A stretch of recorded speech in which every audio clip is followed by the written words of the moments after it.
সুতির আহিরনে লরি থেকে উদ্ধার বিপুল পরিমাণ গাঁজা। উদ্ধার হয়েছে ৬২ কেজি ৭০০ গ্রাম গাঁজা। এই গাঁজা কোচবিহার থেকে বারাসাতের পথে নিয়ে যাওয়া হচ্ছিল বলে পুলিশ সূত্রে খবর। মনোবীক্ষণ পলিক্লিনিক, চিকিৎসার জগতে এক দশক। এখন এখানে সব বিষয়ে ডাক্তারবাবু একসাথে তলায়। ফোন করুন 7477799515 এই নম্বরে।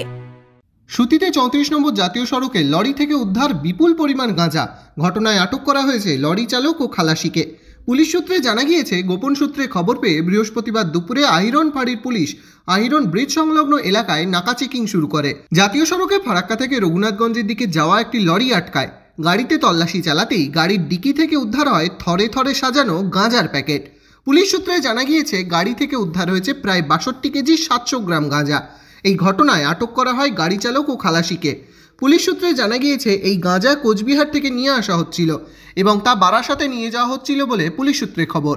এদিন জঙ্গিপুরের ডেপুটি ম্যাজিস্ট্রেট বিপুল কুমার মণ্ডলের উপস্থিতিতে এই গাঁজা সিজ করা হয়। আরও জানা গিয়েছে, ধৃত দীপঙ্কর রায় ও তপন মণ্ডল মালদার গাজলের বাসিন্দা।